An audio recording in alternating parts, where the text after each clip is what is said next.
حب رواه مسلم وما زادهم إلا إيمانا وتسليما اللهم صل على سيدنا مولانا محمد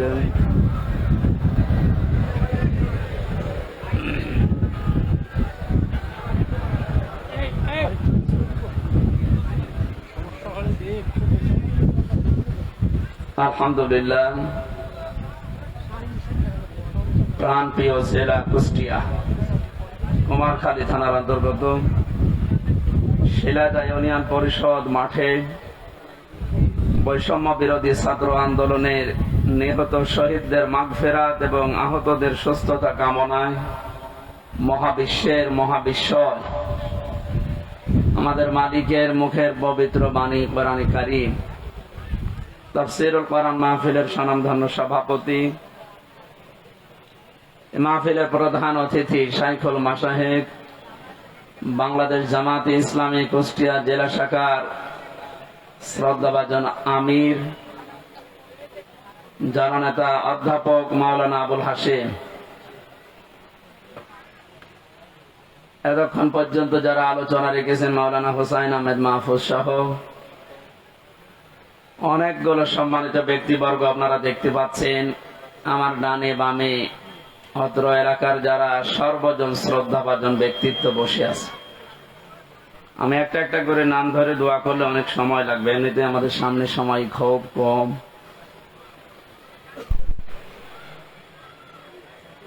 শিক্ষক জিজ্ঞাসা করছিল এক ছাত্রকে, ওই ছেলে গোট বানান কর, বলছো sir A B C D F G H I J K L M N O P Q R S T O V W X Y Z. কি করলে? বলছো স্যার এর ভেতরে আছে, আপনি বানান করি নিন। এখন যত নাম ধরে ধরে দোয়া করবো আমরা একবারে করছি, ওরা ফানা লাকা যিকরাক।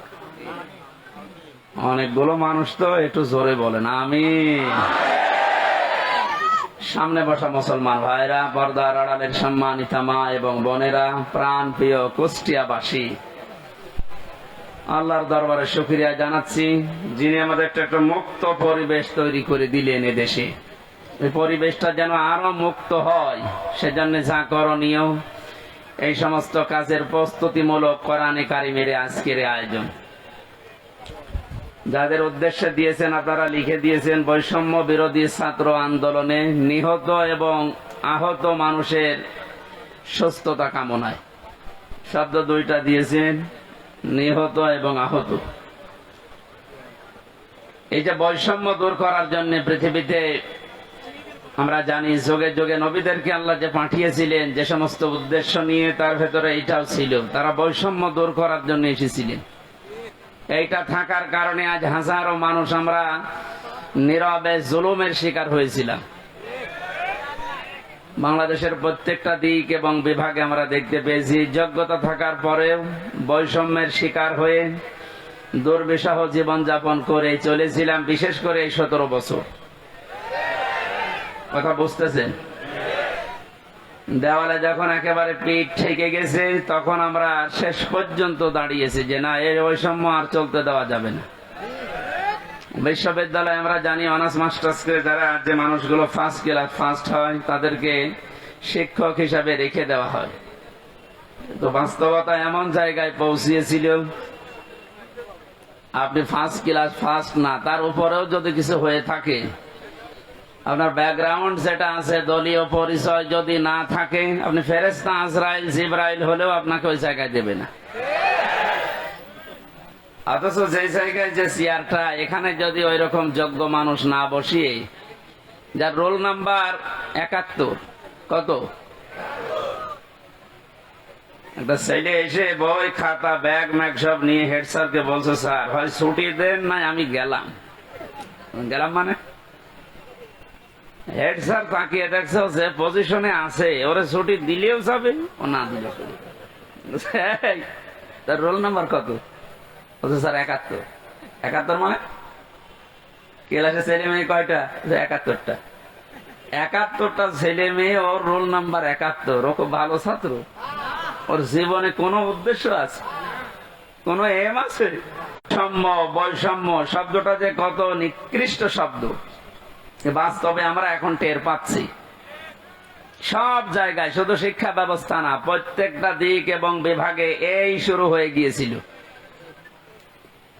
এই জুলুম অত্যাচারের বিরুদ্ধে যে মানুষগুলো জীবন দিয়ে গেল, বিশেষ করে আবু সাইদ সহ, মুগ্ধ ভাই সহ যতগুলো মানুষ জীবন দিয়েছে, এদেরকে আল্লাহ শাহাদতের সর্বোচ্চ মাকাম যেন দান করে। এই জায়গায় যেন কেউ ফতোয়াবাজি করবেন না যে না ওরা একেবারে মারা গেল, তো শহীদ হয়েছে। কে বলেছে শহীদ হয়নি? বলতে না চান এ কথা কখনো বলবেন না যে ও মারা গেছে। শহীদরা মরে না। বালা হুয়াউন ইনদা রাব্বিহিম ইউরযাকুন। আল্লাহ বলেন ওরা জীবিত এবং আমি আল্লাহর কাছে খাবার খাই। খাবার খেলে আমরা জানি মা শরীরে রক্ত গোশত তৈরি হয় না, হয় না? এটা যে হয় তার প্রমাণ নবীজির চাচা হযরতে হামজা রাদিয়াল্লাহু তাআলা আনহু, তাকে ৭০ টুকরা করেছিল। তার লজ্জাস্থান পর্যন্ত কেটে কেটে ৩ টুকরা করেছে। এই ছেলে এখানে এক জায়গায় করেছিলেন। নবীজি দেখলেন কয়েক টুকরা পাওয়া যাচ্ছে না, যতটুকু পাওয়া যায় লাশটা সাজিয়ে রেখে দিয়েছিল সামনে। নিজের চাদরটা খুলে মাথা থেকে হাঁটু পর্যন্ত ঢাকা ছিল, বাকিটা আর ঢাকা যায় না। পাহাড়ের লতা পাতা দিয়ে নবীজি নিজে নিজের অংশটুকু ঢেকে দিলেন, কবরে দিলেন। ডাক দিয়ে বললেন, মাবুদ, এই আমার চাচা হামজা।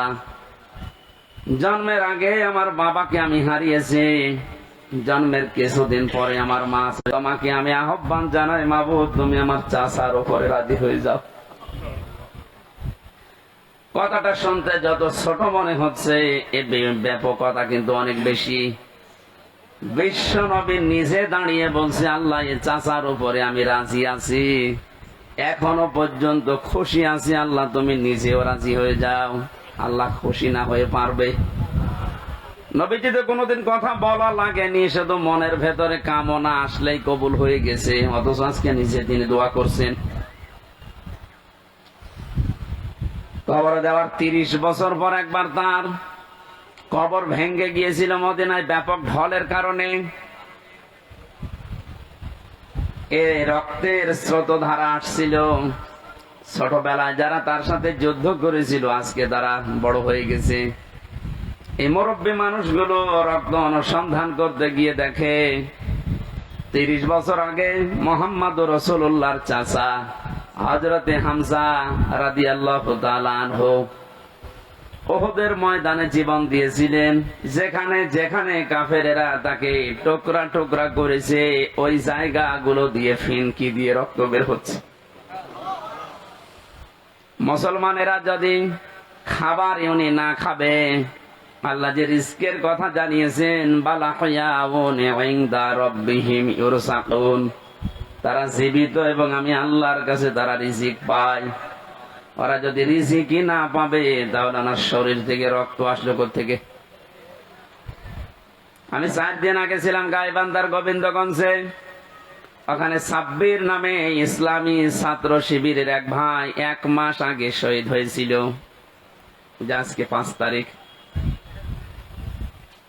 গত মাসের 5 তারিখে শাহাদত বরণ করার পর প্রায় 26 দিন পরে কবরটা ভেঙে গিয়েছিল। যারা আমাকে নিয়ে গিয়েছে তারা বলছে ওই কবরে এখনো পর্যন্ত তাজা রক্ত বের হচ্ছে। শাহাদত শব্দটা অনেক কঠিন এবং গুরুত্বপূর্ণ শব্দ। শাহাদত যারা বরণ করেছে এ মানুষগুলোকে মরে গেছে কখনো বলবেন না, এই জন্য তো শহীদ শব্দ লিখেছে। যারা মারা গেল, যারা শহীদ হয়ে গেল, এ মানুষগুলোকে মৃত বলতে মুখ দিয়ে আল্লাহ নিষেধ করে শুধু শেষ করেননি, মানুষ যেন ধারণাও না করে, এই জন্য ধারণার উপরও আল্লাহ দিয়েছেন নোটিশ। ওয়ালা তাহসাবান্নাল্লাযীনা কুতিলু ফি সাবিলিল্লাহি আমওয়াতা ইলা আখির আয়াত। সূরা আলে ইমরানের 169 নম্বর আয়াতের প্রথম অংশে আল্লাহ জানিয়েছেন, কোনদিন ধারণাও করবা না যে যারা শহীদ হয়েছে ওরা মারা গেছে। সুতরাং বৈষম্য দূর করার জন্য যারা জীবন দিয়ে গেল প্রায় 1000-এর উপরে ছাত্র ছাত্রী, সবগুলো যেন আল্লাহ শহীদ হিসাবে গ্রহণ করেন, বলেন আমিন। এই শাহাদত বরণ করানোর জন্য যারা ব্যস্ত ছিলেন, এই মানুষগুলো প্রত্যেকেই জালেম এবং যারা এর সহযোগী। নবীজি তিরমিজি শরীফের হাদিসে জানিয়েছেন, যারা জালেম এবং জেনে শুনে জালেমের সহযোগিতা করে, সাহায্য করে, সাপোর্ট দেয়, ও সঙ্গে সঙ্গে নবীর উম্মত থেকে বের হয়ে যায়। আপনি কি বুঝলেন কি বললাম? এরপরও আমরা দেখতে পাচ্ছি জেনে হোক না জেনে হোক অনেকে উন্মাদনায় উদ্দীপনায় বিভিন্ন কায়দায় আজ জালেমদের এখনো পর্যন্ত সাপোর্ট করে যাচ্ছে, তাদের সাফাই গাচ্ছে। আপনি কিন্তু নবীর উম্মত আর দাবি করতে পারবেন না, যে নবীর উম্মত থেকেই খারিজ হয়ে যাবেন। এই জন্য যারা জালেম এদেরকে এখনো পর্যন্ত সাহস দেওয়ার জন্য যারা বিভিন্ন পথ অবলম্বন করছে। কয়েকদিন আগে দেখতে পেলাম ভিডিওতে একজন বলছে, আপা আপনি ঘাবড়াবেন না, আপনি ঘাবড়ালে আমরা নরম হয়ে যাই। কত বড় শয়তান! চেহারার দিকে তাকিয়ে দেখলাম যে শয়তান তো আমি দেখিনি, যদি দেখতাম মনে হয় ওইরকম হইত। সুতরাং বৈষম্য দূর করার জন্য যখন আন্দোলন হয়েছিল, সফল যখন হয়েছি, এদেশে কোনো বৈষম্য থাকবে না ইনশাআল্লাহ। সংস্কার যখন আরম্ভ হয়েছে, রাষ্ট্র সংস্কারের জন্য আন্দোলন ছিল না? এই কথা বলে না কেন? সংস্কার যখন আরম্ভ হয়ে গেছে অলরেডি, কোন জায়গায় যেন বাদ না থাকে। গত কয়েকদিন আগে আমির জামাত আপনাদের শিলাইদা এসে বলে গেছে না, যে সংস্কার যখন আরম্ভ হয়েছে, যারা দায়িত্বে আছে আমরা চাই ইনাদের হাতে যেন সংস্কার শেষ হয়। সুতরাং যারা আছেন বেশি দেরি করার দরকার নেই, খুব তাড়াতাড়ি যারা জালেম ছিল এবং জালেমের সহযোগী ছিল, একটাও যেন পদে না থাকে। আজকে হলে আর কালকে যাওয়ার দরকার নেই। কারণ এই 1734 জন মানুষ যারা সবচাইতে বেশি জুলুম করেছে এই দেশে চেয়ারে বসে, এই মানুষগুলো আল্লাহর কাছে সব আল্লাহর মামলার আসামি। কেউ বাঁচাতে পারবে না আপনাকে। আমি 3 বছর জেলে ছিলাম, আমার মামলার বাদী ছিল আয়ু ছিল একজন, বাদী ছিল আরেকজন। বাদী ছিল সরাসরি রাষ্ট্র, এই জন্য আমার এত দেরি হয়েছে। তাছাড়া মামলা ওটা যদি সাজাও লাগিয়ে দিত, সর্বোচ্চ 3 মাসের বেশি আমার রাখার কথা ছিল না। অথচ গত পরশুদিন আমার মামলা সব পুরা ঠিসমিস করে দিয়েছে, কিচ্ছু নেই, সব শেষ।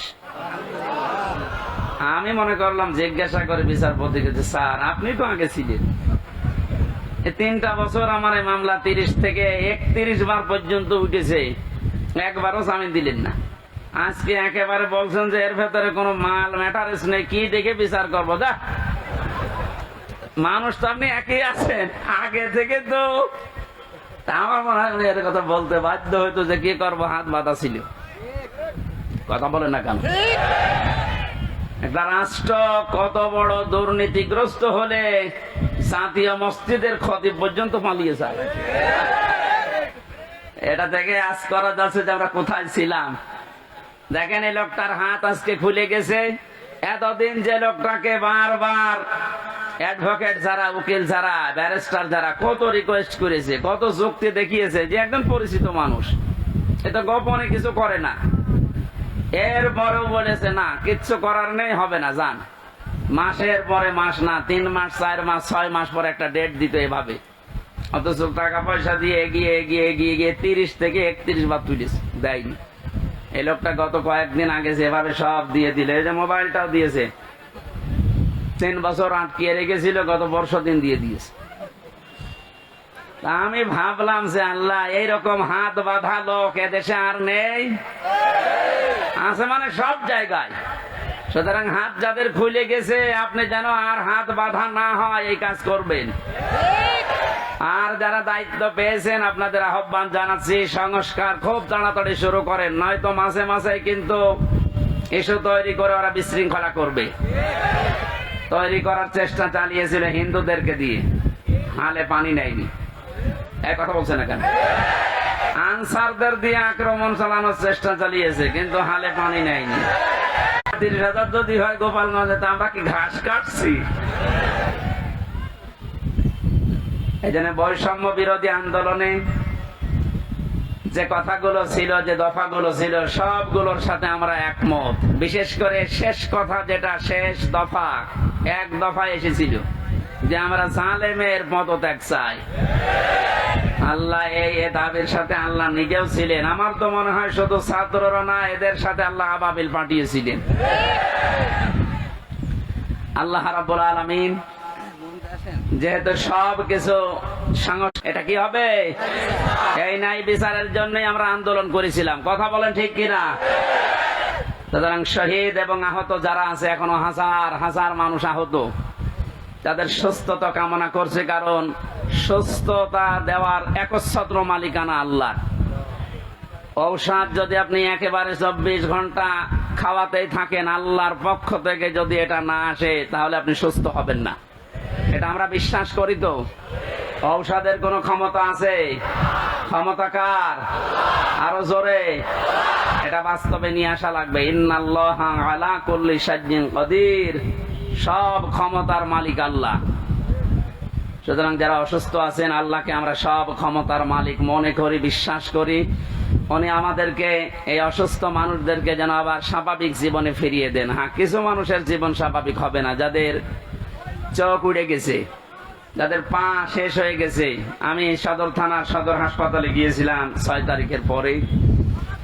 অনেকজনের দেখলাম এমন এমন অঙ্গ নেই যে কিয়ামত পর্যন্ত হায়াত পেলে অঙ্গ আর আসবে না। লজ্জা স্থান উড়ে চলে গেছে একজনের। এটা আমাদেরকে মুক্ত জীবনে ফিরিয়ে দেওয়ার জন্য এত বড় স্যাক্রিফাইস যারা করেছে। বাংলাদেশে জামাত ইসলামী কুষ্টিয়া জেলা শাখার উদ্যোগে যে একটু সহযোগিতার হাত বাড়িয়েছিল, প্রত্যেকটি পরিবারে অন্তত 2 লক্ষ করে টাকা দিয়ে একটু দাঁড় করিয়েছে। এদেশে টাকাওয়ালা মানুষ আর নেই? বলেন। এখনো স্বাভাবিক অবস্থায় আমরা ফিরতে পারলাম না। যারা এই মুক্ত জীবন এনে দিল, তারা এখনো কাতরাচ্ছে। আর যে মানুষগুলোর কিছু হয়নি, এরা আন্দাজে লাফাচ্ছে যে না, সব বন্ধ করে এখন আমাদের এই জিনিস দাও। এরা আর এক জালেম। কথা বলেন। আমান আযলামু মিম্মান মানাআ মাসাজিদাল্লাহি আন ইউযকারা ফিহা ইসমুহু ওয়া সাআ ফি খারাবিহা ইলা আখির আয়াত, সূরা বাকারা। না, বিভিন্ন জায়গায় কাদা আছে, থাকে এভাবে শোনা যাচ্ছে না? এভাবে শোনেন ভাই, একটু পরে আজান দেবে, এইভাবে শোনেন। আমি গতানুগতিক কথা বলি না, আমি যা বলি ওখান থেকে শিক্ষা নিয়ে আসি। ভালো করে খেয়াল করেন তো। এই যে 2700 মানুষের জীবনের বিনিময়ে তাদের আহত হওয়ার পরিবর্তে আমরা এই মুক্তভাবে এই ময়দানে এখন কথা বলছি। বাংলাদেশ জামাত ইসলামী কুষ্টিয়া জেলা শাখার উদ্যোগে কয়েকদিন আগে এই যে কুষ্টিয়া শহরের এতিমখানায় 500 আলেমকে দাওয়াত দিয়েছিল, সব ঘরনার। সবাই এসেছিল কম বেশি। 2.5-3 ঘন্টা একাধারে আলোচনা হয়েছে আলেমদের। কোনো বাধা নেই, কোনো পাহারাদার নেই, কোনো সিকিউরিটি লাগে নাই। অথচ আগস্টের 5 তারিখের আগে এরকম 500 না, 5 জন এক জায়গায় হলে কত রকমের মামলা হয়ে যেত। আপনি টের পাচ্ছেন কোথা থেকে আল্লাহ কোথায় এনে দিয়েছে? এই বাস্তবতা যাদের জন্য, তাদের খোঁজ খবর নিতে যাও না। এদের জন্য এখন মসজিদে দোয়া হয়, কোরআনে কারিমের দার্স হয়, সেগুলো এখন অনেকে উল্টাপাল্টা ফতোয়া দিয়ে বন্ধ করার চেষ্টা করছে। আমাদের জেলায় না শুরু হলেও আশপাশ জেলায় অনেককে বলছে আমান আযলামু মিম্মান মানাআ মাসাজিদাল্লাহ। আল্লাহ বলেন, বড় জালেম দেখতে চাও? আমরা তো অধিকাংশ মানুষ মনে করি আয়না ঘর যারা তৈরি করেছিল ওরা বড় জালেম। হ্যাঁ, মাস্ট বি, ওরা বড় জালেম। ওদের চাইতে আল্লাহর কাছে বড় জালেম ওইটা, যে লোকটা আল্লাহর ঘর মসজিদে তার নাম, তার জিকির, তার আলোচনা করতে বাধা দেয়। এগুলো এখন নতুন ভাবে অনেকে তৈরি করার চেষ্টা করছে। আপনি থামেন। ওকে আল্লাহ কিন্তু বড় জালেম বলে নাই, আপনাকে বড় জালেম বলে ইঙ্গিত দিয়েছে। কোরআনে কারিমের সূরা বাকারা 1 নম্বর পারা 18 নম্বর পৃষ্ঠা 17 নম্বর পৃষ্ঠা 3 নম্বর লাইনে আছে, যে আল্লাহর দৃষ্টিতে বড় সালেম ওই লোকটা, যে আল্লাহর ঘর মসজিদে আল্লাহর কোরআনের কথা, আল্লাহর নামের কথা, জিকিরের কথা বলতে দেয় না। এটা যাতে রেকর্ড হচ্ছে, কালকে সারা দেশে যাবে। সবাইকে আমি আহ্বান জানাচ্ছি, আপনারা থামবেন। এত বড় কঠিন জুলুমের ভেতরে ওই 17 বছরে আল্লাহর ঘর মসজিদে কেউ কোরআনের কথা বাধা দিতে সাহস পায়নি। আপনি সাহস পাচ্ছেন কোত্থেকে? সুতরাং আপনি থামবেন। তো জালেমরা যেমন মুসলমানদের শত্রু হয়ে বিদায় নিয়েছে, আপনিও শেষ পর্যন্ত শুধু মুসলমানদের না, আল্লাহর টার্গেটে পড়বেন। কারণ জালেমরা টার্গেট কার? এটাকে আমি বানালাম? বলেন। কোরআনে কারীম জানিয়েছে, ইন্নামাস সাবিলু আলাল্লাযিনা ইয়াযলিমুনান নাস ওয়া ইয়াবগুনা ফিল আরদি বিগাইরিল হক উলাইকা লাহুম আযাবুন আলীম। সূরা সূরার 42 নম্বর আয়াতে আছে, আল্লাহ বলেন, অবশ্যই আমি আল্লাহ নিজে বাদী হব, মামলা দেব, কেস করব। টের পাচ্ছেন কত ওজনওয়ালা শব্দ এটা? আল্লাহ নিজে মামলা দায়ের করবে, নিজে কেস করবে তাদের বিরুদ্ধে, ইয়াজলিমুনান নাস, যারা মানুষ হয়ে মানুষের উপরে জুলুম করছে। আল্লাহ পাক ইয়াজলিমুনাল মুসলিমুনা দেয়নি, যে যারা মুসলমানদের উপরে জুলুম করেছে তারা আল্লাহর মামলার আসামি না। ইয়াজলিমুনান নাস এটা বহু, ইয়াজলিমুনা এটা মুজারে, বর্তমান, ভবিষ্যৎ, প্রেজেন্ট, ফিউচার। এখন যারা জুলুম করছেন, ভবিষ্যতেও যারা করবেন, আপনি কিন্তু এদেশে হামজার মামলার আসামি না, আপনি সরাসরি আল্লাহর মামলার আসামি। আমি আপনাকে বাঁচাতে এসেছি, এরপরও যদি উল্টা বোঝেন, নিজের কপালে নিজে আগুন লাগাবেন। আমার কথার অর্থ বুঝতেছেন নাকি আন্দাজে ঠিক বলেন? আলহামদুলিল্লাহ। সুতরাং আবার আহ্বান জানাচ্ছি, বৈষম্য বিরোধী ছাত্র আন্দোলনের সংস্কার করার জন্য যারা উদ্যোগ নিয়েছিল, যাদের দায়িত্ব আমরা দিয়েছি, আপনারা খুব তাড়াতাড়ি করেন। কারণ এই জালেমরা যতদিন পর্যন্ত এখানে থাকবে, ততদিন পর্যন্ত নতুন ইস্যু তৈরি করার চেষ্টা চালাবে। যারা পৃথিবী শান্ত হয়ে যাওয়ার পরও অশান্ত করার জন্য চেষ্টা চালায়, এই মানুষগুলো আয়াতের দ্বিতীয় শব্দে তারা আল্লাহর মামলার আসামি। ওয়ায়াবগুনা ফিল আরদি বিগাইরিল হক। পৃথিবী শান্ত হয়ে যাওয়ার পরে যারা অশান্ত করার জন্য বিদ্রোহ করে বেড়ায়, সংখ্যালঘুর নাম নিয়ে যা শুরু করেছিলেন, আমিরে জামাত অলরেডি ঘোষণা দিয়েছে এদেশে কোন সংখ্যালঘু সংখ্যাগুরু নেই।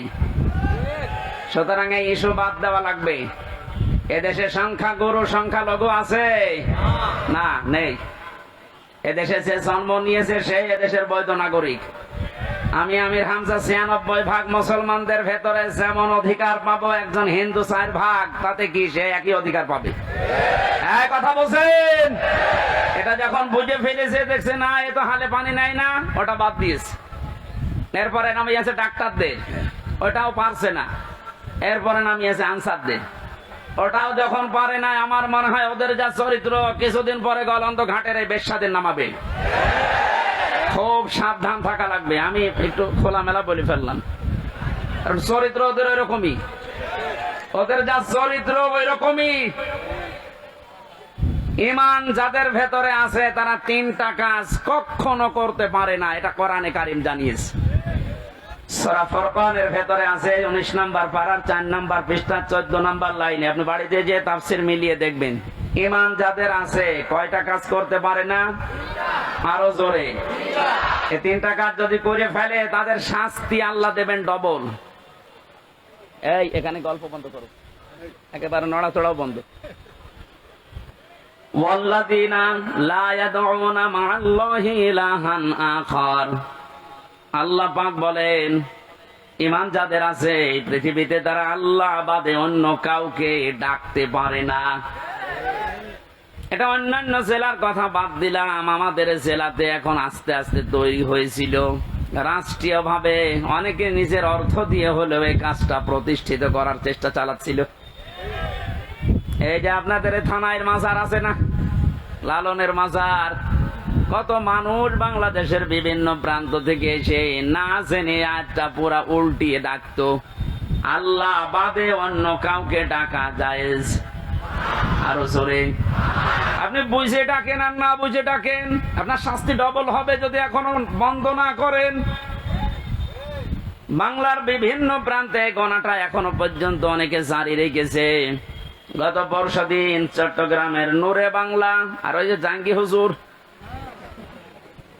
এমন পিটানি খেয়েছে, ইসলামের নাম নিয়ে শয়তান গুলো আল্লাহর নামটা পুরা পাল্টিয়েছে। ওরা আল্লাহর নামে কিছুক্ষণ জিকির করার পরে পরে ইয়ালি বাবা, শাহ আলী বাবা, আগলা বাবা, পাগলা বাবা আন্দাজে জিকির বানাতো। তাহলে কোরআনের আয়াত অনুযায়ী আল্লাহর পাশাপাশি অন্য কাউকেও যারা ডাকে তাদের শাস্তি হবে ডবল। আরো জোরে।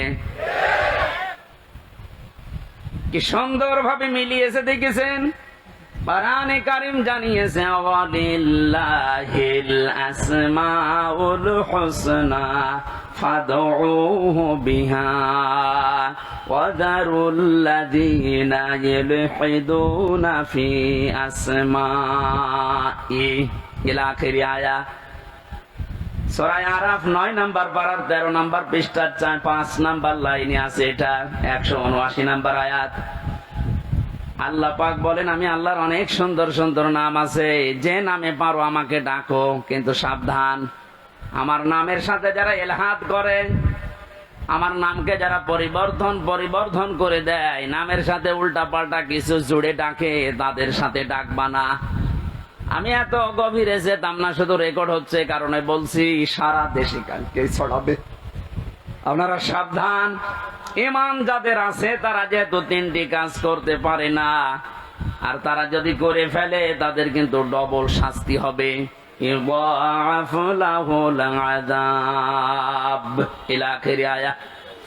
আল্লাহ পাক বলেন তাদের শাস্তি আমি ডবল দেব। 1 নম্বরের গোনা পেলাম যারা আল্লাহর সাথে অন্য কাউকে ডাকে। 2 নম্বরে ওয়াল্লাযীনা লা ইয়াদউনা মা'আল্লাহি ইলাহান আখারা, আল্লাহর সাথে যারা অন্য কাউকে ডাকছেন এখনই আপনি থেমে যাবেন। 2 নম্বরে এই পৃথিবীর ময়দানে কোন মানুষ যেন জিনা না করে। কি না করে? এটা ছিল না? আপনি দরবেশের দিকে তাকিয়েছেন, এত বড় বড় দাড়ি, তার এই শেষের জীবনটা যেগুলো দেখলাম যদি সত্য হয় উনি পুরাটা জেনায় ছিলেন। কারণ যে স্বামীর কাছ থেকে তার স্ত্রীকে কেড়ে জোর করে বিয়ে করেছে, ও আসল স্বামী তো এখনো তালাকি দেয়নি।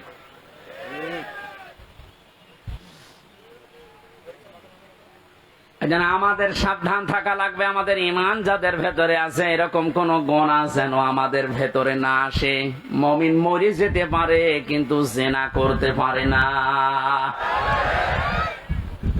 শুধুমাত্র লজ্জা স্থানের জেনাটাই জেনা না, হাতের জেনা আছে, মুখের জেনা আছে। হাতের জেনা কি? কোন বেগানা মহিলাকে আপনি হাত দিয়ে যদি স্পর্শ করেন জেনা করার গুনাহ হবে। চোখ দিয়ে যদি ওই রকম নিয়তে দেখেন তাহলে জেনা করার গুনাহ হবে। অন্তরে যদি ওরকম কোন ধারণা নিয়ে আসেন জেনা করার গুনাহ হবে। জেনা করলে শাস্তি কয়টা বললাম? ডবল। বলেন, আরো জোরে বলেন।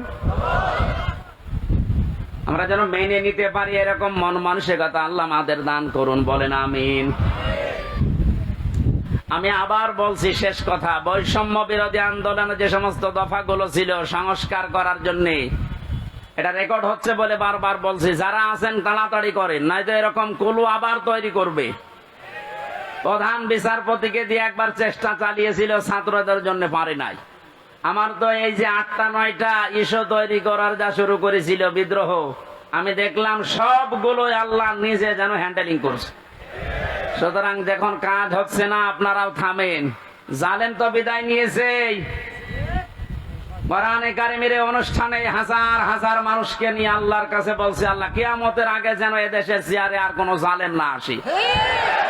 বলেন, আমির জামাত তো এই দিকে ইঙ্গিত দিয়েছিলেন যে এক জালেমের হাত থেকে মুক্ত হয়ে যেন আমরা অন্য কোন জালেমের হাতে না পড়ি। অথচ কিছু মানুষ নিজের দিকে এটা নিয়ে উল্টা পাল্টা ফতোয়া দিচ্ছে। আরে ভাই, আপনার নাম বলেছে, তাহলে আপনি নিজে অবশ্যই ঠাকুর ঘরে কে রে? আমি তো বলা খাইনি।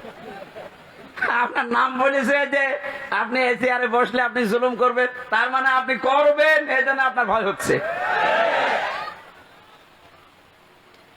ওনার দূরদর্শিতা সম্পর্কে আপনি জানেন না, তাই উল্টা পাল্টা ধারণা করেন। আমি ওইদিকে আর গেলাম না। সুতরাং আমরা যেন সাবধান থাকি। দরুদ পড়ছি আমাদের নবী মুহাম্মদ রাসূলুল্লাহর উপরে, যাকে আল্লাহ পুরা কোরআনে বিশেষ ভাবে 7টা নাম ধরে ডাক দিয়েছিলেন। তার 1 নম্বরে নাম ছিল ইয়াসিন। নাম কি? এখানে কুমারখালী ফাজিল মাদ্রাসা এবং আশপাশের দাখিল আলিম মাদ্রাসার কত সুপার সহ সুপার মাওলানা বসে আছে। ইয়াসিন এটা আল্লাহর ঘোষণা দেওয়া শব্দ। ইয়া হরফে নেদা, ইয়া মানে হে, সিন মানে সাজ্জেদ, সাজ্জেদ মানে নেতা। তাহলে আল্লাহর ঘোষণা দেওয়া নেতা এই পৃথিবীতে মাত্র একজন। কয়জন? এ শব্দের ব্যাখ্যা করতে গিয়ে তাফসিরে কাবীর আল্লামা ফখরুদ্দিন রাজি রহমতুল্লাহ আলাইহি লিখেছেন, ইয়াসিন শব্দের 5টা অর্থ আছে। ইয়াসিন মানে সাজ্জেদুল আলামিন, সাজ্জেদুল বাশার, সাজ্জেদুল কাউনাইন, সাজ্জেদুল আম্বিয়া, সাজ্জেদুল মুরসালিন। তার মানে আল্লাহ বোঝাতে চেয়েছেন, পৃথিবীর মানুষেরা যদি মনে করো যে আমি পৃথিবীতে বাস করি, নবীকে আমার মানাই লাগবে, অন্য কোন জগতে গেলে আর মানা লাগবে না। না, ইয়াতানাজ্জালুল আমরু বাইনাহুন্না, প্রত্যেকটা আসমানে আমার আল্লাহর বিধিবিধান নাজিল হচ্ছে। ওই সমস্ত সৃষ্টির জন্য আলাদা বিধান আছে। কেউ যদি মনে করে আমি মঙ্গল গ্রহে বাস করি, আমি চাঁদের দেশে থাকি, আমার তো ওখানে নবীকে নেতা মানা লাগবে না, আদর্শ মানা লাগবে না। না, এই জন্য সাজ্জেদুল আলামিন দিয়েছেন বহু বচন। আপনি যে কোন গ্রহে বাস করেন না কেন, সেখানে মুহাম্মদুর রাসূলুল্লাহকে আপনাকে নেতা মানাই লাগবে। এই শব্দটা আমি কয়েকবার উচ্চারণ করলাম, খেলা করার জন্য না। আলেমরা বসে আছে, আহ্বান জানাচ্ছি তাদেরকে। আল্লাহর ঘোষণা দেওয়া নেতা যেহেতু একজন, এই জন্য এই নেতাকে মেনে নেওয়া নামাজের মতো ফরজ। এক কথা বলেন, এটা যারা ঠিক করতে পারছেন না, আপনার নামাজ হবে না। কারণ কিয়ামতে যে বিচারের সিস্টেম গুলো, ধাপ গুলো আমরা দেখেছি, কিয়ামতের সর্বপ্রথম মানুষকে আল্লাহ তার নিজের সামনে যখন দাঁড় করাবেন, 10 জন 20 জন 50 জন না, প্রতিটি মানুষকে আল্লাহ নিজের সামনে দাঁড় করাবে স্রেফ একা একা। অকুল্লুহুম আতিহি ইয়াউমাল কিয়ামাতি ফারদা। আল্লাহ পাক বলেন সূরা মরিয়মের 95 নম্বর আয়াতে আছে, কিয়ামতে প্রতিটি মানুষকে তার সামনে আল্লাহ দাঁড় করাবেন স্রেফ একা একা। কয়জন করি? বলেন বলেন। আপনি এটা নিজের সাথে এখন মিলান তো। আর রাজনৈতিক ভাবে আপনার পরিচয় আলাদা আলাদা আছে, আপনি তো মানুষ। মিলান এই আয়াতটা। এখনই ময়দানে মাশার কায়েম হয়ে গেছে। আল্লাহ আপনাকে যদি ডাক দিয়ে নিজের সামনে দাঁড় করায়, আপনার যে অবস্থা আছে, যে বাস্তবতা আপনি তৈরি করেছেন, বলেন তো আপনার আল্লাহর সামনে দাঁড়িয়ে পেছনের জীবনের হিসাব দিতে পারবেন? বলেন। আমি একা একা থাকলে মাঝে মাঝে ভাবি, আল্লাহ তুমি যদি বলো হামজা 2024 সালের আগস্ট মাসের 31 তারিখ পর্যন্ত তোরে মাফ করে দিলাম, যা। শুধু সেপ্টেম্বরের 1 থেকে 5 তারিখ, এই 5 দিনের হিসাব দিয়ে তুই জান্নাতে চলে যা। আমার যা ইমান আমল, আমার যা বাস্তবতা, আমার তো মনে হয় 5 দিনের হিসাব দেওয়া সঠিকভাবে সম্ভব না। আপনারা পারবেন না, আপনারা পারবেন। কাবা শরীফ যখন তাওয়াফ করে মানুষ, এই যে হাজী সাহেব বসে আছে, কত 6টা চক্করে মানুষ বলে আল্লাহকে, আল্লাহুম্মা ইন্না আলাইয়া হুকুকান ফীমা বাইনি ওয়া বাইনিকা। হে আল্লাহ, তুমি আমার মালিক, আমি তোমার গোলাম, দাস, ভৃত্য, সার্ভেন্ট যাই বলেন। এ পরিচয় দিচ্ছে যে তুমি আমার মালিক, আমি তোমার দাস। দাস হিসাবে তুমি আমাকে সব কিছুই তো দিয়ে দিলে। আমাকে নেই থেকে হামজা বানিয়েছো। আমি তো উল্লেখ করার মতো কিছু ছিলাম না, অথচ আজ হামজা হয়ে বসে আছে হাজারো মানুষের সামনে। এখানে অবদান পৃথিবীর কারণে, সব অবদান শুধু তোমার। আমার মা বাবার অবদান আছে কি? তারা শুধু বিছানায় ছিল, এই শেষ। বাকি যা করার নেই থেকে শুরু করে এ পর্যন্ত সব করেছে কে? আরো জোরে। আমার বাড়ি গাড়ি নারী যা লাগে আল্লাহ তুমি সব দিয়েছো আমাকে বান্দা হিসাবে, কিন্তু তুমি যে আমার মালিক, আমার কাছে তো তোমার কিছু পাওনা আছে। গোলাম হিসাবে আমি তোমার কিচ্ছু দিতে পারি নাই। তবে কাবার সামনে আমার ৬ষ্ঠ চক্কর চলছে, একটা কথা আমি বলতে পারি, আমার কিচ্ছু নেই দেওয়ার মতো। এই জন্য বলছি আল্লাহ তুমি আমারে মাফ করে দাও। কিয়ামতের কঠিন এই বিচারের ময়দানে মানুষকে আল্লাহ স্রেফ একা তুলবে, কোনো উপায় নেই এই মাপ পাওয়া ছাড়া। কার আল্লাহর বিচারে যদি আল্লাহ অবিচার করে কেউ বাঁচবে? যদি ন্যায় বিচার করে, না না, আল্লাহর বিচারে তো অবিচার নেই। ন্যায় বিচার করলেও কোনো মহারথী ক্ষমা পাবে না, কারণ আল্লাহ ন্যায় বিচার করে যদি বলে শুধু এক গ্লাস পানির হিসাব দিয়ে যা, আপনি পারবেন না। আল্লাহর বিচার থেকে বাঁচার জন্য একটা পদ্ধতি আছে, যে আল্লাহ তুমি মাফ করে দাও। আল্লাহ যেন শেষ পর্যন্তটা আমাদের জন্য কবুল করেন, বলেন আমিন। এবার আসেন যে কথাটা বোঝার জন্য পর্যন্ত এসেছিলাম, কিয়ামতের বিচারের দ্বিতীয় ধাপে আল্লাহ এবার আর একা ডাকবেন না। ইয়াউমা নাদউ কুল্লা উনাসিম বিইমামিহিম। সূরা বানী ইসরাঈল 15 নম্বর পারার 8 নম্বর পৃষ্ঠার 3 নম্বর লাইনের 72 নম্বর আয়াতের প্রথম অংশে আছে। এটা ফি জিলালিল কোরআনের তাফসিরে আছে, বিস্তারিত আছে, আমি শুধু সামারাইজ করে বলছি। কিয়ামতে প্রতিটি মানুষকে এবার বিচারের দ্বিতীয় ধাপে আল্লাহ ডাকবে তার নেতার সাথে।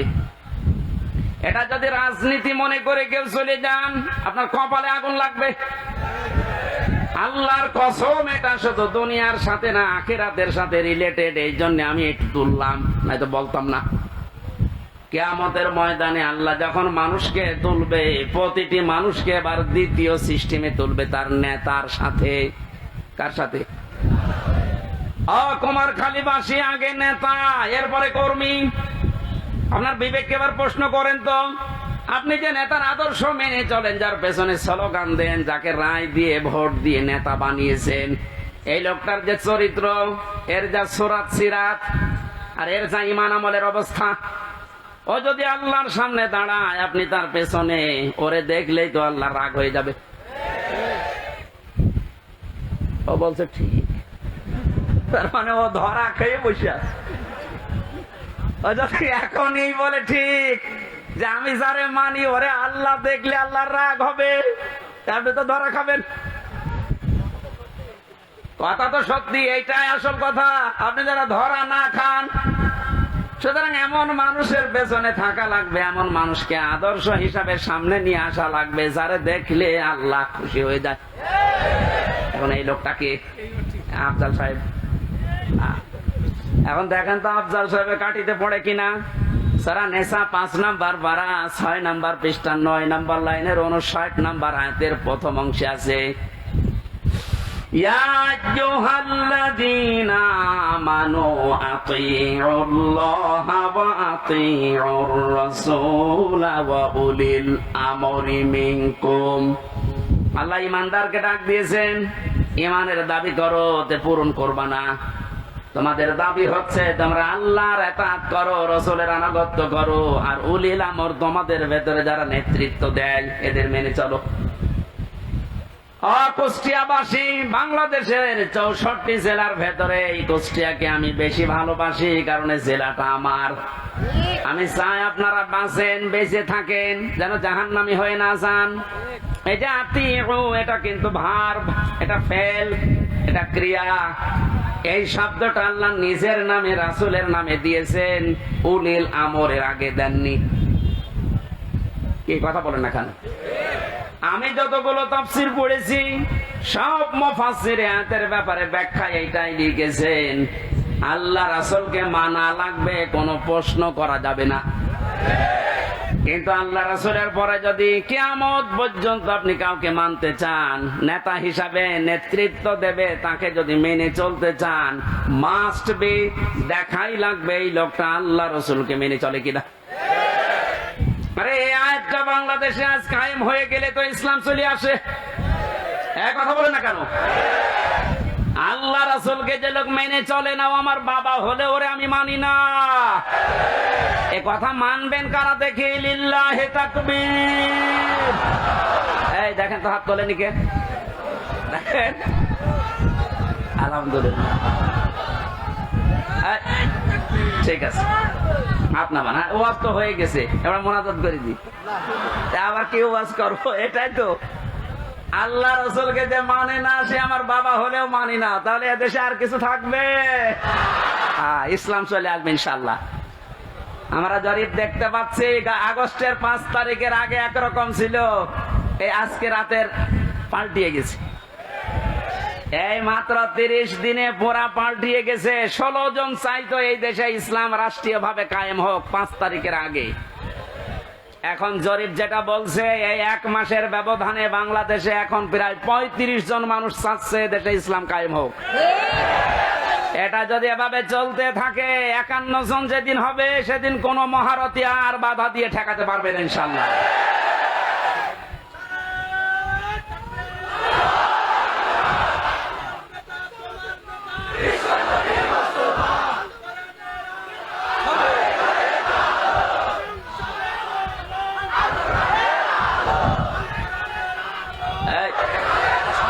কথা বলতে দেন। কয়েকদিন আগে সিরাজগঞ্জে ছিলাম, একটা আমি দোকানে ঔষধ নেওয়ার জন্য, আমার মুখ বাঁধা ছিল, বসে আছি। একটা লোককে বলছে, ভাই যে আমির হামজা আসতেছে, ওয়াজ শুনতে যাবেন না? উনি জবাব দিয়েছে, ওয়াজ কি শুনতে যাব, গেলে তো রাজনীতি হবে। চিন্তা করেন তো ওর মন মানসিকতা কোন দিকে। আমি কি রাজনৈতিক দলের কোন লিডার? এই বলেন, আমি কি ঘোষণা দিয়েছি যে আমি ভোটে দাঁড়াবো? আপনার এত ভয় কেন? রাজনীতি এটা কোরআনের একটা অংশ। 903 জায়গায় আল্লাহ ডাইরেক্ট ইনডাইরেক্ট এই শব্দগুলো দিয়েছে। রাজনৈতিক জীবনে যেন আপনি জাহান্নামে চলে না যান, এই জন্য তো পাহারা দিচ্ছি। এক কথা বলেন, আর আপনি উল্টা বুঝে না এটা রাজনীতি হবে। রাজনীতি হবে মানে কোরআন বাদ দিয়ে রাজনীতি আছে? কোরআন বাদ দিয়ে যারা রাজনীতি করেছে তাকান, দরবেশ পর্যন্ত 36,000 কোটি টাকা ঋণ করেছে। যেহেতু কোরআন ছিল না, এই জন্যই তো এত দুর্নীতি। কোন জায়গায় যেন এই দুর্নীতি আর ফিরে আসতে না পারে। আল্লাহ রাব্বুল আলামিন নবীকে ডাক দিয়েছিলেন কয়টা নাম ধরে? 7টা। কয়টা? 7টা নামে ডাক দিয়েছেন পুরা কোরআনে। আর 1 নম্বরে হচ্ছে ইয়াসিন। সুতরাং আপনি যদি পৃথিবীর কোন জায়গায় বাস করেন, আপনাকে নেতা হিসাবে, আদর্শ হিসাবে মানা লাগবে মুহাম্মদুর রাসূলুল্লাহকে। যদি বলেন না আমি পৃথিবীতে থাকি না, আমি থাকি মঙ্গল গ্রহে, ওইটা কার? বলেন বলেন। এই জন্য মুফাসসির দিয়েছেন সাইয়্যিদুল আলামিন। বহু বছর যেখানেই থাকেন সেখানেই নবীকে মানা লাগবে কিয়ামত পর্যন্ত। আল্লাহ আমাদেরকে, অনেকে বলে যে ইয়াসিন সূরা একবার পড়লে 10 খতম কোরআন শরীফের সওয়াব হয়। হ্যাঁ হয়। এর ভেতরে যে 83টা শিক্ষা আছে, আপনি তো একটাও মানেন না। কিসের সওয়াব হবে আপনার? এর প্রথম শিক্ষা এইটা যে ইয়াসিন আল্লাহর ঘোষণা দেওয়া নেতা। কয়জন নেতা? নেতা বারবার বলছি, মনে রাজনীতি মনে করছেন? এটা যদি রাজনীতি হয়, এইটাই রাজনীতি। বলেন বলেন। মুহাম্মদুর রাসূলুল্লাহ যতদিন পর্যন্ত খাবারের এই ঝুড়িকে আবু জেহেলের মাথা থেকে আবু বকরের মাথায় নিয়ে আসতে না পেরেছেন, ততদিন তিনি মানুষের মুখে হাসি ফোটাতে পারেননি। খাবার তো একই ছিল, খাবার একই ছিল না, শুধু ঝুড়িটা আবু জেহেলের মাথা থেকে নামিয়ে আবু বকরের মাথায় তুলে দিয়েছিলেন, হযরত ওমরের মাথায় তুলে দিয়েছিলেন। সিস্টেম একই ছিল, মানুষও এক, খালি পাল্টিয়েছে ঝুড়িটা। ওর জামানায় থাকতে মানুষ না খেয়ে মরিছে, আর হযরত আবু বকর ওমরের জামানায় এসে মানুষ না খেয়ে মরিছে। আমরা তো এইটাই চাই কোরআন দিয়ে। কথা বলে না কেন? আল্লাহ ঘৃণিত করে দেন যে মানুষগুলো সীমা ছাড়িয়ে যায়, তাদের বসবাসের জায়গা পর্যন্ত আল্লাহর কাছে ঘৃণিত। এটার বাস্তব প্রমাণ হচ্ছে আবু জেহেলের বাড়ি। কাবা শরীফ তাওয়াফ করার পরে আমি যখন উপরে গেলাম দেখলাম আমার পেটে ব্যথা করছে। পুলিশকে ডাক দিয়ে বললাম, ভাই এতক্ষণ তো ভালো ছিলাম, এখন পেটে ব্যথা করছে মানে? পুলিশ তার আমার ভাষা বোঝে নাই। আমার বলছে, ইয়া হাজি আল হুজ্জাত আয়না বিলা দোকান। ও হাজি, দেশ কোথায়? যে তুমি বাংলাদেশ। বাংলাদেশ থেকে এসেছি। ওর ভাষা দিয়ে আমারে বোঝাচ্ছে, ভাই হাজি সাহেব আপনি জানেন না এটা কোন জায়গা? না তো। আবু জাহেলের বাড়ি। আপনি এখনো পায়খানা না করে দাঁড়িয়ে আছেন, তাড়াতাড়ি করেন। সত্যি কথা বলছে, পায়খানা করে দেখি পেটের যে ব্যথা ছিল সব ভালো হয়ে গেছে। আল্লাহ আমাকে জানাতে চেয়েছে, হামজা 4.5 লাখ টাকা খরচ করে আসলে ওই সময় 16 সালে, এখনো পায়খানা না করে দাঁড়িয়ে আছো, তাড়াতাড়ি করো। ওর বাড়ি পর্যন্ত আল্লাহ এত ঘৃণিত, এত নিন্দিত বানিয়েছে। জায়গাটা কিন্তু দামি জায়গা, কাবার পাশে। এমনকি নবীজির বাড়ি ওর বাড়ি থেকে, কাবার থেকে আরো দূরে ছিল। কারণ কাবার পাশে আবু জেহেলের বাড়ি, এরপরে নবীর বাড়ি। কাবার পাশে যতগুলো জমি জায়গার দাম বেশি না কম বলেন? শুধু জালেমের বসবাস হওয়ার কারণে আল্লাহ আন্তর্জাতিক টয়লেট বানিয়ে দিয়েছে। তাম দুনিয়ার মানুষ এই কাজ করে। কি আমি এতক্ষণ কি বলছি? এদেশে যারা জুলুম করেছে তার জায়গা জমি বাড়ি ঘর যত দামি হোক, এটা আল্লাহর কাছে এখন ঘৃণিত। কারণ দেখবেন মুজদালিফা থেকে যখন মানুষ যায়, একটা জায়গা আছে খুব তাড়াতাড়ি হাঁটে, কারণ এটা গজবের জায়গা। জালেমদের এই জায়গাগুলো এত বেশি ঘৃণিত, নিন্দিত, এত বেশি অপমানকর হয়ে যায় আল্লাহর কাছে, আল্লাহ ওইটাকে পর্যন্ত আর পছন্দ করে না, ওখানে জালেম থাকতো তাই। সুতরাং বাংলার কুষ্টিয়া জেলা সহ যত জায়গায় জালেমের বসবাস ছিল, আহ্বান জানাচ্ছি যারা দায়িত্বে আছেন এই জায়গাগুলো ইন্টারন্যাশনাল পায়খানা বানিয়ে দেন। একটু বেশি বলে ফেললাম? না না, বেশি হয়নি, কম হয়েছে। কারণ এই জায়গা থেকেই তো ইসলাম মানবতা ধ্বংস করার জন্য ওখানে বসে বসে দুর্বিসন্ধি করতো। কুষ্টিয়া এরকম জায়গা ছিল না, যেখানে যেখানে ছিল ধ্বংস করা না হয়, ওটা স্মৃতি হিসাবে রেখে দেন। সারা বিশ্বের মানুষ আসবে, মানুষ যেন জানে যে এই পৃথিবীর ময়দানে বাংলাদেশ নামে একটা দেশ ছিল, সেখানে একটা জালেম ছিল। মানুষ কত কঠিন হৃদয়ের হলে আয়না ঘর বানাতে পারে, আমার মাথায় আজও ধরে না। আমান আজমের ঘোষণা শুনেছেন কয়েকদিন আগে?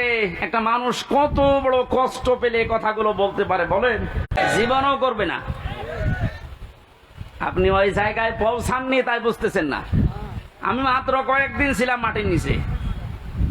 এতে আচরণ মানুষের, এখানে যারা থাকে এরাও কিন্তু মানুষ, এরা শুধু একটু উপরে উঠবে, পদ পাবে, এই কারণে এত কঠিন আচরণ করতো। মুফতি ফখরুল ইসলাম আমার সাথে ছিল যতদিন, উনি বলছিল, ভাই আমারে নিয়ে এই পায়ের ভেতর দিয়ে হাত দিয়ে সামনে যে রড আছে রডের সাথে লাগিয়ে তালা লাগিয়ে দিত। 24 ঘন্টা তালা লাগানো।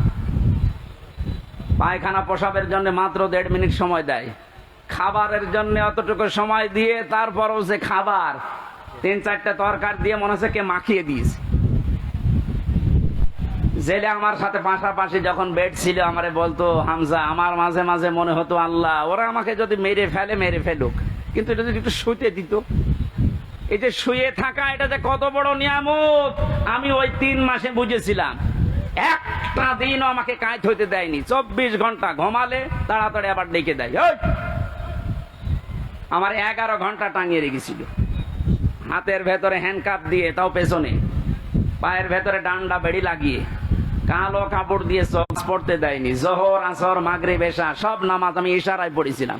ও কখন সময় হচ্ছে কখন সময় হয় না আমি তো কিছু জানি না, কারণ মাটির নিচে। কঠিন পরিস্থিতি তৈরি করে এখনো অনেকে বলছে, হ্যাঁ কি করেছে যে ওর পালিয়ে যাওয়া লাগলো? কি করেছে মানে আপনি টের পাচ্ছেন কি করেছে? চলেন আপনারা 10 দিন একটু রাখি, কি করেছে আপনাকে দেখাবো।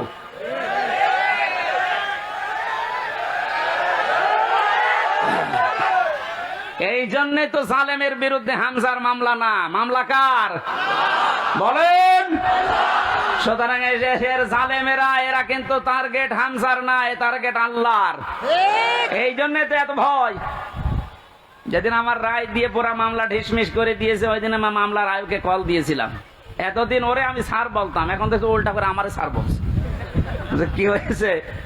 বলছে হুজুর মাফ করে দেন। মাফ করে দেন মানে? আমারে ধরার পর আমার বাবার কাছ থেকে বলেছিলেন যে আর মামলা দেব না, 50 লাখ 10 লাখ টাকা দিন। আমার বাবা তো গ্রাম্য মানুষ, সঙ্গে সঙ্গে 8 লাখ টাকা দিয়েছে। ওই টাকাটা ফেরত দিন। আপনি মাফ চাচ্ছেন, টাকাটা আগে ফেরত দিয়ে যান, তারপরে মাফ হবে। এই কাউন্টার টেররিজমের যে কয়টা দায়িত্বশীল ছিল, এগুলো মানুষের মধ্যে পড়ে না, এগুলো জানোয়ারের চাইতেও খারাপ। আমি নাম ধরেই বলছি, এই মনিরুল, এই আসাদুজ্জামান, ডিসি মান্নান, হারন তো 3 ইঞ্চি। ওর নাম মুখে উচ্চারণ করাও ঠিক না। এই শয়তান এত উপরে উপরে দেখাতো, রিমান্ডে এসে মনে হয়তো তো ফেরেশতা, অথচ ভেতরে ভেতরে যে আলেমদের এত বড় ক্ষতি করিস। ওই যে ছোট হুজুর যেটা মাদানি, ও আমার সাথে প্রথমে 2 মাস ছিল। আমার বলছে হামজা ভাই আমারে নিয়ে গেল রাত 12:30টার দিকে, এই হাতের ঝিলে পোড়া উলঙ্গ করেছে আমারে, আমার হাতে সিগারেট ধরিয়ে দিয়েছে, আর 2 পাশে ব্যারিকেড দিয়ে কেন কোনো গাড়ি আসতে না পারে। একটা অর্ধ উলঙ্গ মেয়ে লোক কোথা থেকে নিয়ে এসে আমার পাশে দাঁড় করিয়েছে, ছবি তুলতেছে যে এটা সকালে ছেড়ে দেব, মানুষ বুঝবে দেশে যে হুজুর কত খারাপ। ও ছোট মানুষ, তো বয়স আমার সেম সেম, আমার 32 ও 30। ওই সময় হাও মাও করে কাঁদছিল ওই ফাঁসির কন্টেম সেলের ভেতরে। আমার বলছে হামজার আমি তো একেবারে অসহায়, যে কেউ নেই। বললাম এক এসআই কে ডেকে, ভাই আপনারা যা করছেন এটাকে হারুন স্যার জানে? জানে না মানে? উনি তো করছে। মজলুম অবস্থার দোয়া কবুল হয় আমার বিশ্বাস আছে। মন থেকে বড় দোয়া করলাম, আমার যা যা ওরা দেখেছে, আল্লাহ আমার সাথে যারা জড়িত এদেরকে তুমি ওইভাবে অপমান করু। আল্লাহ করায়নি। হারুনের রাস্তায় বের হওয়ার আর সম্ভাবনা আছে? ওর নাম এখন মানুষ হারুন ভুলে গেছে, ওর নাম এখন 3 ইঞ্চি। মহিলারা পর্যন্ত জিকির করছে 3 ইঞ্চি 3 ইঞ্চি। কত অপমান করবে আল্লাহ বলেন। সেদিন কুষ্টিয়ার জেলা আমির অধ্যাপক আবুল হাশেম সাহেব একটা আয়াতের ব্যাখ্যা করছিলেন আলেমদের সমাবেশে। অনেক জালেমরা মনে করেছিল জিয়ারে ছিলাম, এমন হয় আল্লাহ আমাদের ভালোবেসেই দিয়েছে। আমার কুষ্টিয়ার সদর থানায় যেদিন ওই সে 11 সালে প্রথম গ্রেপ্তার করে, আমি সুদের বিরুদ্ধে বলেছিলাম, এই আমার অপরাধ ছিল। আমার শিবির করে, শিবিরের ক্যাডার রক কাটি বেড়ায় আন্দাজে। এগুলো নিয়ে যখন নিয়ে গেল, আমারে বলছে ওসি সাহেব, ওই সময় আসাদুজ্জামান নামে এক ওসি ছিল, গোপালগঞ্জে বাড়ি। আমারে বলছে হুজুর কুলিল্লাহুম্মা মালিকাল মুলকি তুতিল মুলকা মান তাশা, এই আয়াতের অর্থ বলেন তো। বললাম আল্লাহ যারে চায় তারে ক্ষমতা দেয়, যারে চায় নামিয়ে দেয়। আমারে বলছে এটা আপনি মানেন তো? মানি না মানে? হাসিনা যে এখন আছে এটা আল্লাহ চেয়েছে, জায়গা মতো হাত দিয়েছে। শয়তান যাতে মাজাল হলো তার ঠিক আছে, কোন দিকে নিয়ে গেছে দিয়েছেন। কথা শেষ করার পরে আমি যেটা এখান থেকে বের করতে পারি, ওনারা বোঝাতে চায় যে আল্লাহ আমাদেরকে দয়া করে, মায়া করে, মহব্বত করে, ভালোবেসে এই চেয়ারে রেখেছে। আমরা যা করছি এ কোনো অসুবিধা নেই, আল্লাহ আমাদেরকে। কথা বলে না কেন?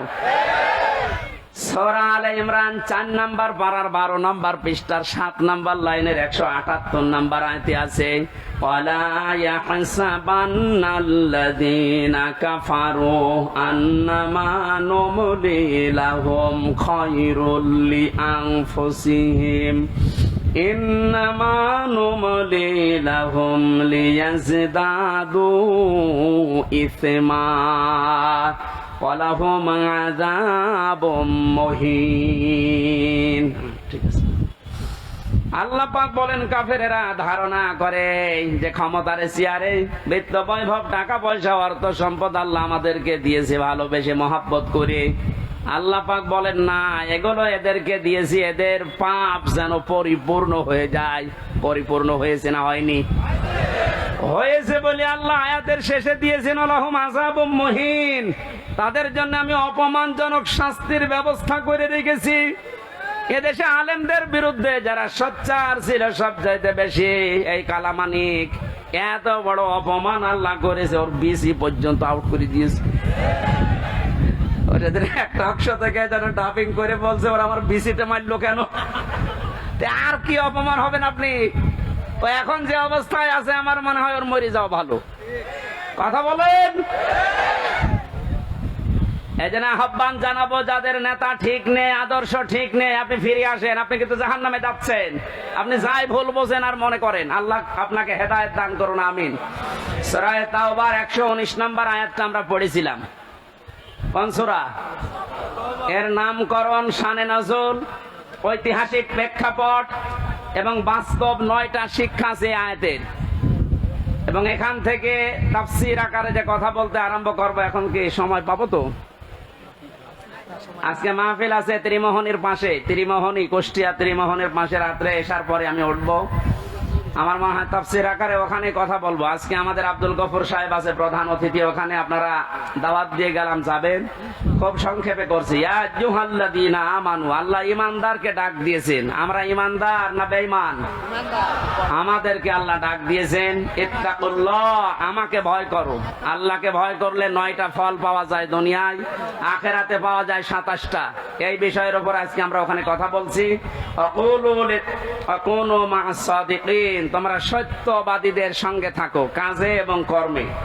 আল্লাহ রাব্বুল আলামিন বাস্তবে আয়াতটা আমি খুব ব্যাখ্যা করার জন্য সময় না পাওয়ার কারণে দুঃখিত। আগামীতে, যেহেতু আজকেই এসার পরে ওখানে যাবেন, কোন মা'আস সাদিকিনের উপরে কথা বলবো ইনশাআল্লাহ। আল্লাহুম্মা আমিন। লা ইলাহা ইল্লা আনতা সুবহানাক ইন্নী কুনতু মিনাজ জালিমিন। আল্লাহ তাআলা তোমার কোরআনে কারীম থেকে প্র্যাকটিক্যাল লাইফে আমল করার তৌফিক দাও। এদেশটা বহু মানুষ তো চালিয়েছে, আমরা দেখলাম। কোরআন দিয়ে চললে কেমন দেখা যায় এখনো দেখি নাই। এটা দেখে মরার তৌফিক আমাদেরকে দান করো রব্বুল আলামিন। বহু কষ্ট করে আয়োজন 15-17 বছর পরে যুবকের আঞ্জাম দিয়েছে। মুক্ত পরিবেশে, মুক্ত জীবনে তোমার কোরআনের কথা শুনতে পাওয়া, বলতে পারা কত বড় নিয়ামত এখন আমরা টের পাচ্ছি। এই নিয়ামত যখন আমাদেরকে দিয়েই দিয়েছে আল্লাহ, কিয়ামতের আগে যেন দেশে কোনো জালিম আর আসতে না পারে। এই সন্তানদেরকে যে মাটা পেটে নিয়েছে, মায়ের পেট তুমি ধন্য করে দাও। মা বোনদেরকে পর্দায় থাকার তৌফিক দাও। কোরআনের এই কথাগুলো সহজ সরল ভাবে আমার বান্দা, তোমার বান্দা বান্দীদেরকে মেনে চলার সুযোগ দাও। মরণ আসলেই তুমি আমাদের মুখে বের করে দিও।